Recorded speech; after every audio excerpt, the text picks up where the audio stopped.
Hi, this is Marla Bronstein. I'm back again. I am the producer for Margaret Bickman's Arts and Entertainment Spotlight, but I am here today for KMRE's first ever pledge drive, taking place all this weekend from 10 a.m. to 7 p.m.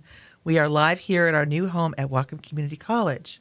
If you'd like to help and sponsor our station, you can do that by calling our phone number, 360-398-6150. You can pay with a credit card or a debit card or ACH if you prefer to call us now, or you can go online to kmre.org, or you can go to the farmers market today till 2 or 3 o'clock, where our volunteers will be out tabling and you can donate in person there.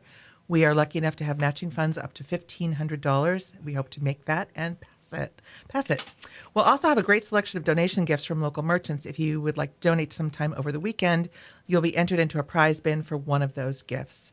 And the reason I'm back is because I was able to wrangle Betty Desire and Jenn Mason in the same room to talk about a project that is near and dear to both of them. So welcome. So first, please introduce yourselves. So Betty, why don't you go first? Introduce yourself and tell us who you are and what you do in the community. Hi, my name is Betty Desire, and in the community I perform as Betty Desire at Rumors Cabaret and other venues around the city. And I also produce the Betty Pages, which is Cascadia's most inclusive alternative lifestyle tabloid. Great. And Jenn, how about yourself? Yeah, I'm Jenn Mason. I am the owner of WinkWink. We are a woman-owned, all-ages, inclusive, not creepy sex shop in downtown Bellingham.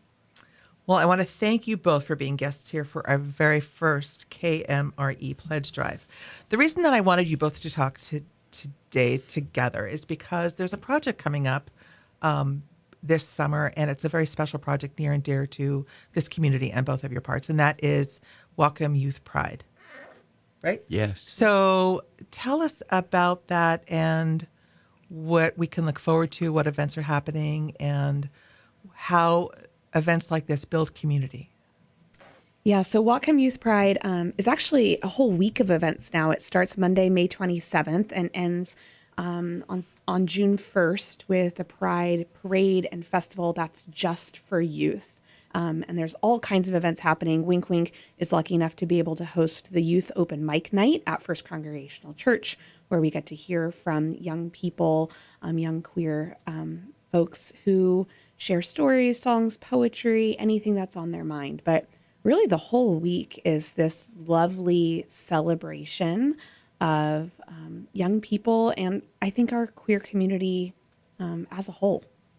Thanks. I went to that first open mic and it was so powerful, empowering, and so touching and beautiful. And I highly recommend anybody who's interested in just going and being witness to these amazing youth that come forward and feel empowered by their families and friends.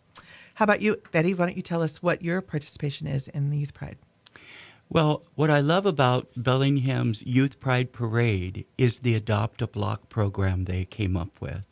It's incredibly awesome because what you get to do is if you're a supporter, a family member, or business owner, or nonprofit, they set blocks along the parade route and you get to adopt a block and fill it with your friends so the kids walking in the parade get cheered on and encouraged and they don't have to face protesters and negativity at all.